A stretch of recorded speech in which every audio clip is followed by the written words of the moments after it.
I'm Ron Gallagher at Maximum Velocity Physical Therapy, and you're listening to HYPERSPEED Radio. You don't have to live in pain, whether you're running, swimming, playing a team sport, or just everyday fitness. We bridge a gap between medicine and strength and conditioning to help you break through at MVPT. What's up, everybody? This is HYPERSPEED Radio. And I always laugh when I hear the people say that they're excited for today's show. Like, it's going to be a big show. I'm so excited for today. But like I legit am. So today we have a special guest in here. And those of you who've been around the HYPERSPEED podcast, we heard Derek last year, who ended up becoming a physical therapist with us. As part of the clinical education, we have to do what they call an in-service, and that usually in-service is a whole staff, and I'm like, well, I got this podcast, so this is becoming a really fun part of having clinical interns, which is you're going to do that in-service for everybody on the podcast, and we might as well make it marketing. So today we have Alvin, Lacap, SPT. Welcome to the show. Glad to be here. Thank you for having me. And are you nervous? Yes. You don't have to be nervous, man. This is just you and I having a talk. Today's topic is something that I've been really, really researching on my own. So having a student here with access to latest and greatest research is super exciting for me. That's the part that I get out of it, having students. And I've been reading a lot about over recovery. And I think that that's a brand new concept for most people. So today's discussion is about the details associated with common things that athletes use for recovery. And we're gonna define hard exercise as anything that brings on delayed onset muscle soreness, which is usually a day or two later. So Alvin has prepared some research and some discussion today to talk about recovery and the possibility that maybe high level and average athletes are actually over recovered. So let's start the discussion with if somebody has a hard session, and whether that's running or cycling or swimming or strength training or soccer, whatever the case may be, and they're really, really sore, is that damage? Are you in terms of muscle damage? It is the connective tissue, muscle, tendon, bone, is the person experiencing damage if they're really, really sore? I wouldn't say damage in that sense, because when you say damage, you think something is bad, it's torn. But in the case of having a hard workout, that's not the case. It just means that our body was not prepared to handle all that load and stress at that specific time. Yeah. So I think there is a certain amount of people out there who think if they're having this quote unquote negative reaction, which I don't even think it's negative, if they're having a negative reaction to a hard stimulus, that they need to do something to counteract the damage that they created. Is it fair to say that that's probably a myth? Yes. Okay. Because the way that our body reacts is to stress, especially if it's more than what it's normally handled, is develop and grow and repair to be able to tolerate that stress. Yeah. And another thing I think is funny is the soreness that a person feels actually lactic acid? No. What is so it? It's not just lactic acid, it's just the underpreparedness of their body to be able to tolerate all that stress. But Right. That's a good sign. That means that we're creating adaptations. But if the muscle has profound soreness, is lactic acid what's causing the soreness? Could be. So there's a lot of inflammatory responses that occur after having hard exercise. But it's not definite that No. there's a chemical there that you have to remove. Correct. Okay. Correct. That's the part that I want to get across, is we have this understanding that if I have a hard training session and the result is soreness, I have to do something to this acid sitting in my muscles that I have to remove. I want to get people away from that because that is an error in judgment of what's actually happening. So what is the physiology of a hard workout? What's delayed onset muscle soreness? What is the reaction? What's the physiology of that? So the physiology is when we have a hard exercise, we put all of our muscle, bones, tendon, ligaments, all those connective tissue under a load that it has to overcome and move. So what happens is if you put more load than what it's normally usually have, your body responds and adapts to that by building and repairing those, like what we call micro damage or micro tears that aren't really significant in your, which is normal part of recovery. Right. Which is a mechanical or a chemical process. It would be a mechanical. Cannot stress that enough. So the average athlete, I would say, believes that if there's a hard stimulus, a hard workout, where we provide overload that we are sore from, that there's actually a chemical process that's happening. While there is something to that, maybe 2% or 5%, the other 95% of that is actually mechanical. It's mechanical. I can't stress that enough. So based on the research that you did, which you probably looked at between 10 and 15 research studies, and if you're listening and you would like a list of those, we can provide that. And if there's enough, I'll actually post it on the YouTube or the social media. But we're happy to share the research that we provided. We wanted to ask the question, is it possible to over-recover?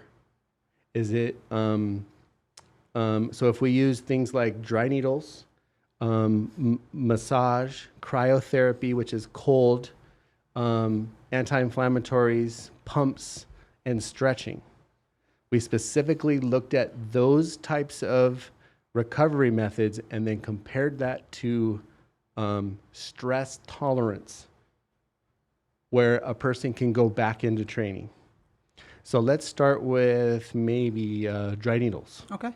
So what effect, if any, does dry needles have on recovery and or stress production? Okay. So there is this article. It's a randomized control trial where. What does that mean? So a randomized control trial is one of the gold standards in research, where you kind of do an experiment. You randomize what your population and what groups they go into, because in normal life you don't just at a random. So if we were going to rank the importance of randomized controlled, how important to research is a randomized controlled trial? It's very high. Very high. Very high. So we like when there's random controlled trials because we can compare whatever we're trying to look at and say sham, right? In this case, it was sham. Sham means that we told the patient we were providing something, but we actually didn't. And then we studied the effects or no effects. In this case, what do we find? Give me all the rundown on dry needles. Okay. So in this particular study, they dry needled 61 athletes after they completed a marathon, half marathon immediately. So and they separated into two groups, where one group had dry needling and one group had a sham where they put needles in there, but they weren't actually dry needling. They didn't actually puncture the skin. Now the participants were blinded to this, so they didn't know what kind of treatment they were getting, which is good for the study because it kind of takes out a little bit of the biases that the participants may have. So what they did was they dry needled the same specific areas in the gastroc, so your calves and your quads on both legs in both groups. And they measured how their delayed onset muscle soreness, their perceived delayed onset muscle soreness, and delayed onset muscle cramping 1, 3, and 7 days post a marathon. So they looked at soreness, they looked at pain, and they looked at cramping 1 day, 2 days, 3 days, and 7 days. Yeah, right after the exercise. And what they find? So what they found was over the course of the 7 days, there was no difference in delayed onset muscle soreness and cramping, delayed onset muscle cramping. However, those that actually had the dry needle group increase more pain within the first 2 days. They're in more pain. More pain. Whoa. Yeah. But if you I did not expect more pain. I didn't either, because Right. Okay, cool. With regard to dry needles, so what does that mean? That means if we have a half marathon or a marathon and we immediately apply dry needles, it increases the pain for 2 days and doesn't change cramping or delayed onset muscle soreness. correct. That sounds like not a good benefit. Nope. Weird. It did say though that like if they feel like they're getting better, Right. but you're starting at a higher pain point. Exactly. compared to So the my natural whole group. thing Yeah. is it's our responsibility as clinicians to know what the actual effect is. And if I tell the person this is amazing and then they have something that done to them, they'll automatically assume that something amazing happened. Yep. I can talk them into the effects. But if we study the effects, there's actually, you could make the argument for a negative effect. Did you find anything on dry needles and stress production?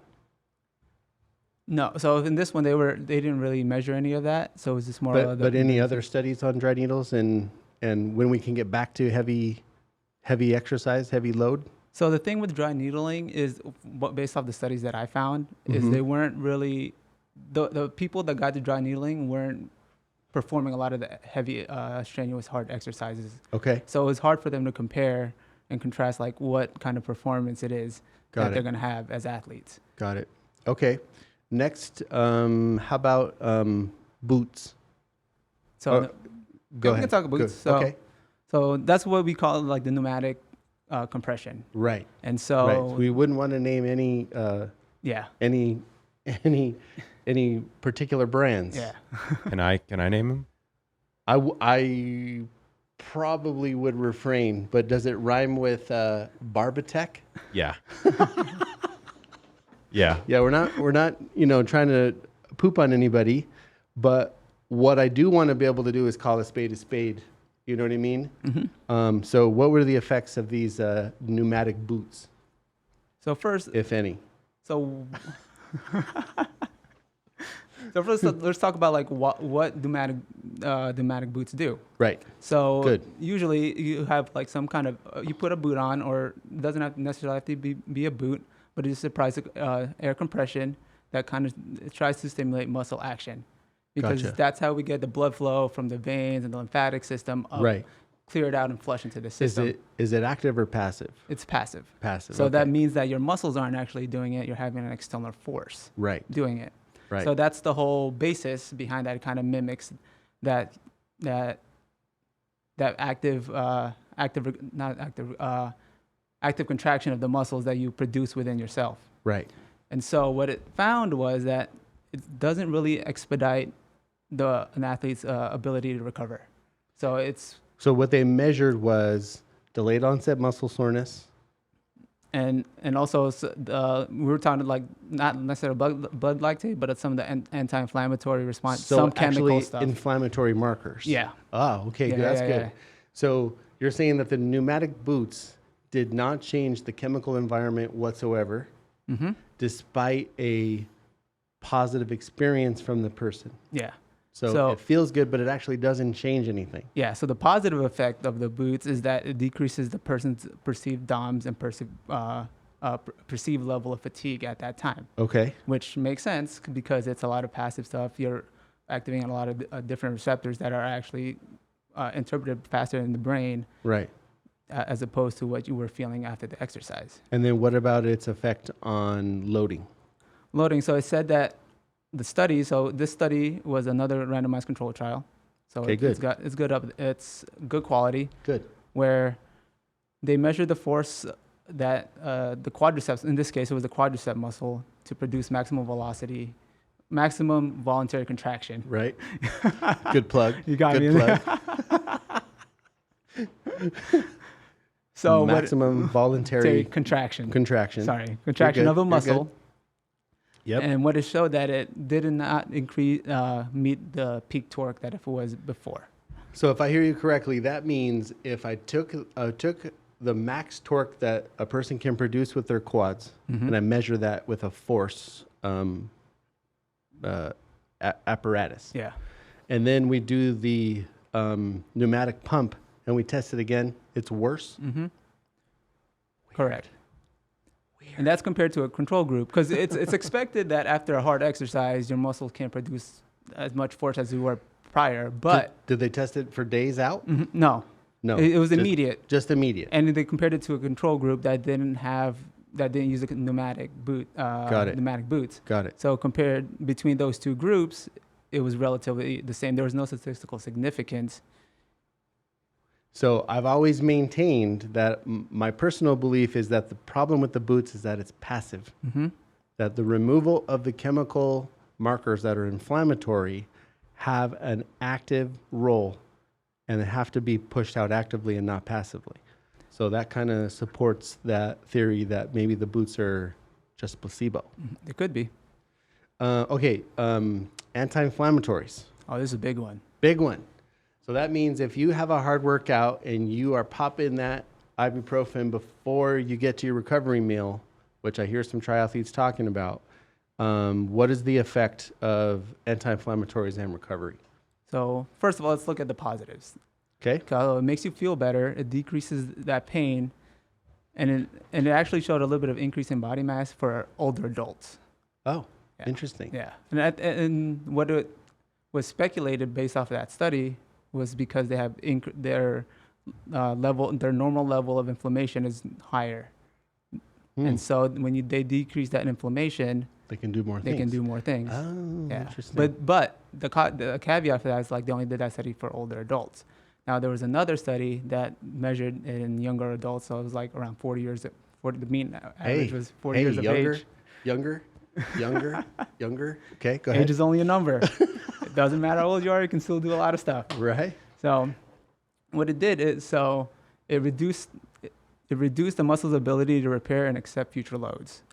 So the muscle, when we talk about what we were talking about earlier, where your body has to adapt and rebuild, Right. so it kind of inhibited a little bit of that protein synthesis. And protein synthesis is important for muscle because that's the basic building blocks of creating new muscle Gotcha. and building on that. Okay. And so what happens is, after you exercise, you got to get that recovery. So if you take an NSAID like ibuprofen, after exercise, you feel good, you decrease that pain, but your tissues don't repair and grow to what they were before you had actually took the NSAID, the anti-inflammatory. Interesting. So the prescription of over-the-counter anti-inflammatories will actually diminish the tissue's ability to tolerate stress over time. Yes, because you're not allowing those muscles. In this case, they were looking more at muscles, so it could also just be other types of connective tissue like bone, tendon, ligament, and that kind of stuff. Right. Where it didn't repair to its full capabilities prior and create new adaptations to be able to accept the new load that you will in the future. Gotcha. That's really, really important. What about cold? So when we say cryo, we're gonna lump in cold chamber, ice baths, ice packs. Yeah. So what effect, if any, does cold have on recovery or tissue load management? Okay. So similar to other studies, it's very good for decreasing your pain level, Okay. your perceived pain level and perceived level of fatigue, because Okay. it kind of downregulates the nervous system and tells it to calm down. Okay. However, in turn, while also doing that, it decreases the viscoelasticity of the muscle, so how well it can contract, and and the nerve conduction velocity, so how fast the nerve signals actually travel to the muscle Right. to actually fire. So when we say downregulate the nervous system, we mean make the nervous system work slower. Yes. Got it. And so when that happens, when you decrease the viscoelasticity, so the ability of that muscle and that tendon to contract and produce force, it's going to decrease. And same thing and it compounds to that when you decrease the rate that those signals are going down into that muscle, Yeah. you can't produce as much force. Gotcha. Man, That is fascinating. Any other response? What about its response to stress? Like how long will that last?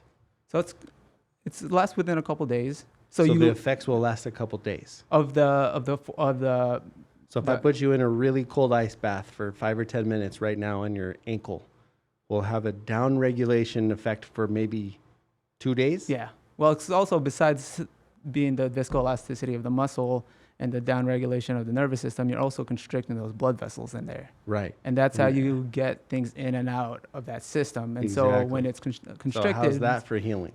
not very good Not very good. because you can't put stuff in and you can't take stuff out. Exactly. Seems to be a theme here. Catching on. I think I'm starting to catch on.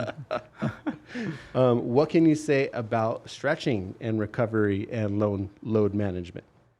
So for years now, based off of the studies that I've seen, it was a systematic review. So that's also really high up there. Is it more or less than the It's more than a randomized controlled trial. better research method than Yeah. random? Because control? Gotcha. it takes in a lot of different studies, like randomized, like high quality randomized control trials, and puts them together and compares and contrasts their results and kind of create a collective result based off of that. So you have a larger group of a power and a body of information that Awesome. you can extrapolate information from. Okay. So And what they find? well, it does improve range of motion. So you're able to move more and a little bit easier, and decreases your perceived level of fatigue. Okay. However, though, when you stretch after exercise, it doesn't actually help you return back to your normal strength faster. It could actually do the opposite, where it could actually contribute to the increase in DOMS after exercise. Delayed onset muscle soreness. Correct.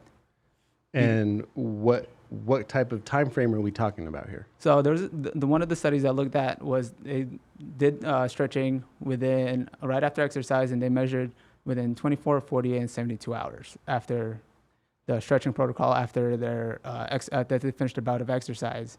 Now within those 3 time frames, it was still the same, either stayed the same or actually got worse. So Wow. their level of delayed onset muscle soreness Was was either the same or same less. or got it. It didn't actually improve between those two groups. Gotcha.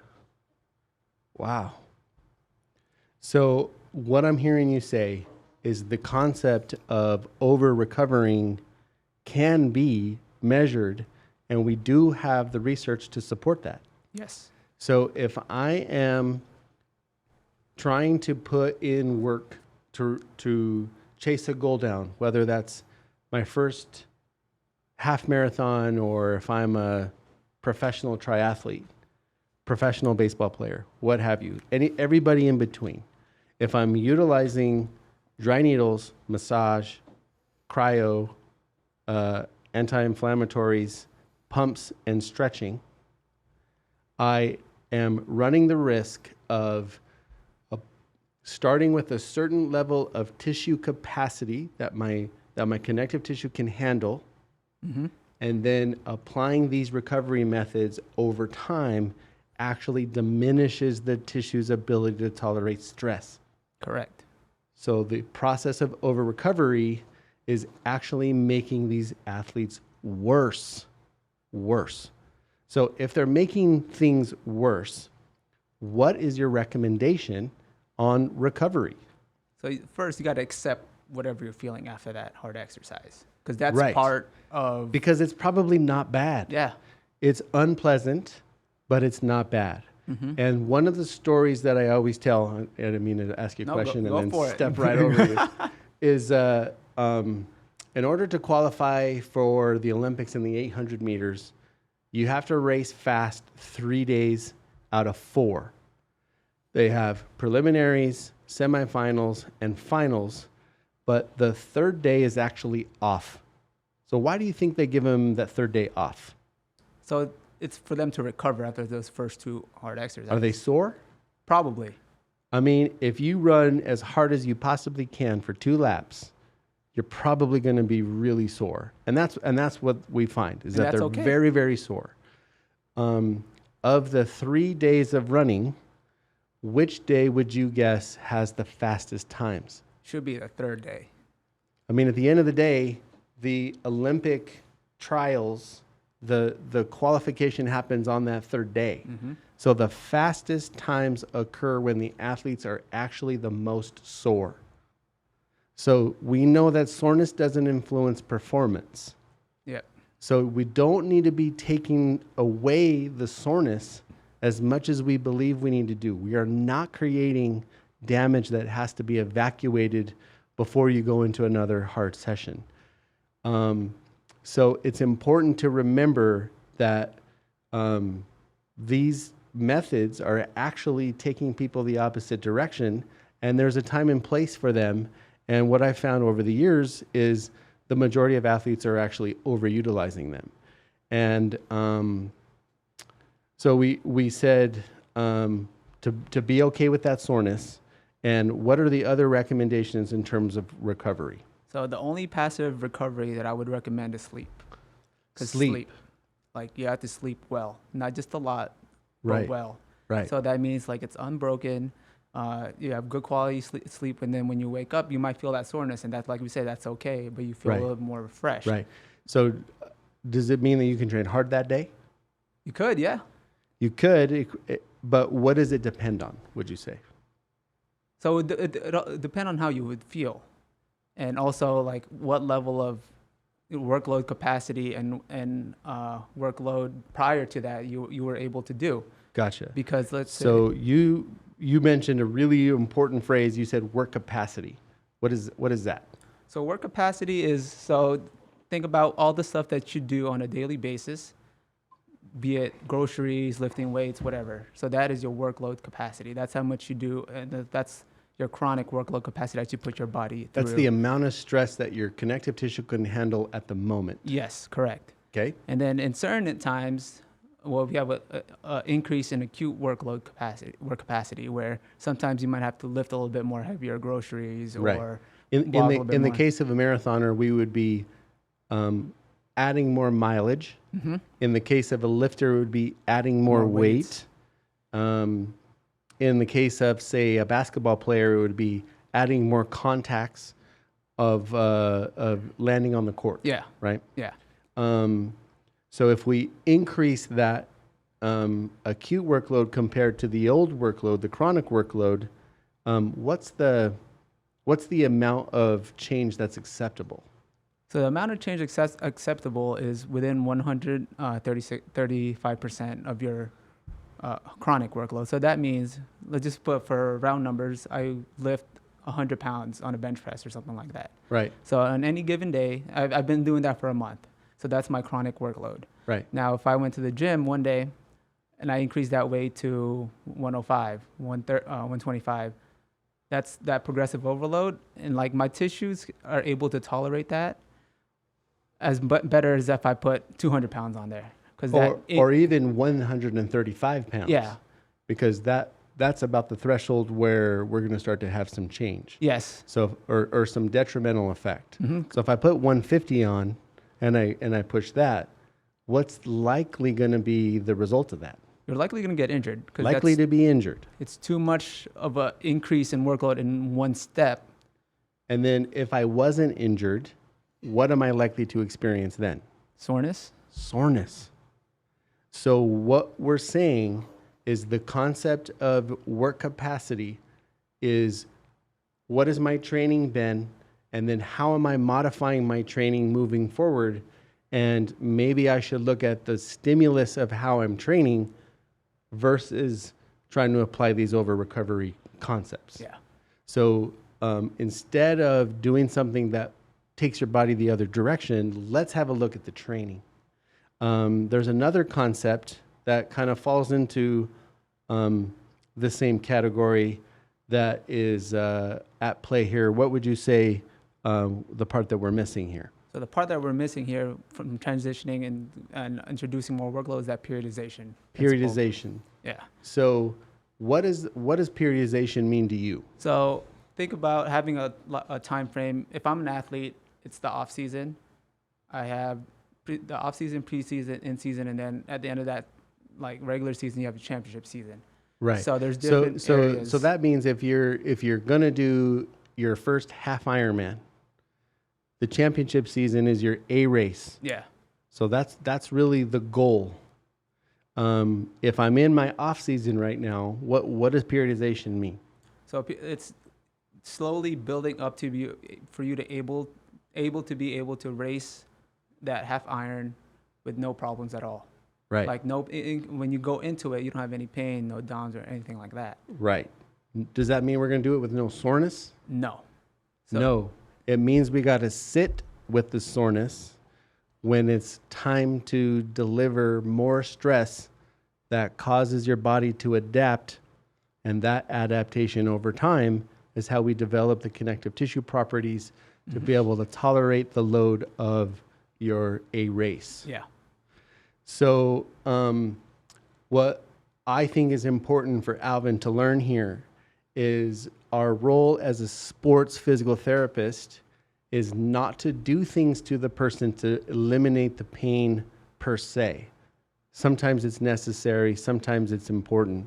But really, as a sports physical therapist, our job is to help educate the patient, or in this case, the athlete, on how to manage the stress that's moving through their bodies and how to condition their connective tissue to be able to tolerate the load they should be doing. I mean, if you walk into a traditional physical therapy office and you say, I hurt my knee and I'm training for this marathon, and your clinician goes, how far is the marathon again? That person has no clue about training.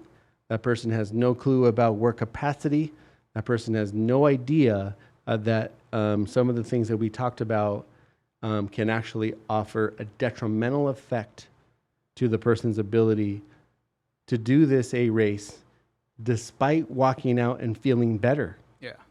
Because they haven't changed anything with the connective tissue properties. They're just putting a Band-Aid on there to make them feel better for that day, maybe 2, maybe 3, but you haven't done anything inside the body. Is that crazy to you? Yeah, because it's all passive. Like, you work out. I mean, did you get that in PT school? No, a little bit. Little bit, right? Yeah. We get bits and pieces. You know, we get the pros and the cons, and we learn that, you know, this is good for this and this is good for that, and we kind of learn this like this algorithm, but we don't look at the algorithm from a bigger scope that says, if this person is trying to do their first marathon and they're 15 weeks away, where should their training be? And what should they be feeling if it's the first time they've run 15 miles, 17 miles at that point? If the person's never felt that profound of soreness and they think that they need an ice bath every other day to recover from this 15-mile run, they don't realize that they're taking themselves backwards. They don't realize that applying that cold actually makes the tissue unable to tolerate the next stress that comes. So what do they feel then? They feel worse. They feel worse. And they think to themselves, maybe I'm just not a good runner. Maybe this isn't for me. Yeah, correct. Maybe this is too hard for me. When really it has to do with the way that they're managing their soreness. So we start that person with a strong strength base, and that strength base creates a work capacity that they can tolerate the ground reaction force of running. And then we build the running to be able to tolerate 15, 17, 19, 22, 26 miles. And we build that over time. And that over time is how a person can actually race a marathon and be minimally negatively affected physically, right? Yeah. We're not going to do that first one without hurting. It's always going to hurt. But the more times they go to that well, the better and better their body's going to recover. And that's the amazing thing about our body. Is there a place in that periodization where maybe some of these recovery things are actually not detrimental? So if you break it up, like we said earlier, where you had that championship season, Yeah. part of that season, where these could be warranted in that sense, but used sparingly. Sparingly. Yeah. So that's been my experience as a triathlon coach, running coach, is that if we break up your season into thirds, that first third is a building phase. And if we're managing the workload properly, that's how we mitigate the soreness. And we use sleep and nutrition to recover. In that middle third, we're starting to really increase the intensity of the training. And then once we get into that, and we're still using nutrition and recovery as a mode of helping with the recovery. And then once we get into that last third, where the tissue quality has grown tremendously, where we have a bank of tissue tolerance that the body can stand. And then if we're starting to get some of these knicky-knack type issues, I think that's the only place where they fit. And it's because they're not gonna take down this foundation that we've built over these training weeks. So it's not that we're saying that everything is bad for you, but if you really want to improve your ability to do some of these type of races, we need to understand that it's not just a cold pack. It has a detrimental effect over time, and the more exposures that you have to them over time actually diminishes your body's ability to tolerate stress. Do you have anything else you'd like to add? I think you just touched up on it where like about the periodization where you constantly progressively overload and slowly add more workload capacity. Yeah. That's how you really minimize that DOMS. Yeah. Because you're being smart about how you train, and as long as when that happens, there's no need to take all this other stuff. Right. So. Right. Well, I think you did a great job, and I'm definitely going to give you some high marks. I think you probably learned a few things. I think you more than a few. Probably exposed you to some things you probably never heard quite that context on. But for the population of people that maximum velocity is taking care of, like, this is a really big deal. And I hear all the time, if you go there, they're just going to put you underneath a heavy barbell. Like, all you're going to do is lift heavy if you go there. If you think to yourself, well, I have this inflammatory problem, I don't think I need to lift heavy. Well, you're missing out. You're missing out, and it's really not just put you underneath a heavy barbell, although you probably need a heavy barbell, but you don't actually know it. So what I find is people don't actually know what they don't know. And it makes intuitive sense that I can go somebody and leave feeling better. But if I don't understand how that fits into the big picture, I'm actually making myself worse by walking out and feeling better. So I feel like it's my role as a clinician and an expert to properly educate people and to put them in the position to win the best they can. And I don't think it happens with some of these modalities. I would agree with that. Good, because your grade depends on it. No, I'm just kidding. So I do have a long-standing part of this podcast. I always ask all my guests, what music are they listening to? So what's Alvin listening to? We haven't even talked about this. Oh, I've been listening to Calvin Harris's new album. Oh, yeah? Yeah. That's, Yeah. He gets me pumped up in the gym. Yeah? Yeah. That's what you have earphones on in the gym and you're pumping Calvin Harris? Yeah. Right on. Yep. Right Gets on. that upbeat type energy, so. Right on. I'm about to go on this big trip, and as part of this big trip, the tour group had all the members of the group put together this Spotify list. And for those of you out there, they know that I love Spotify. Like, Spotify, if you're listening, I'm available. But they made this giant list from all around the world, the people that are coming on this tour with me. So I'm pretty stoked to be listening to what they're listening to, and it's all kinds of stuff. English, Colombian, Canadian. It's bouncing all over the place. Yeah, it's super cool. Super cool. So I'm excited for that. All right, that's all for today.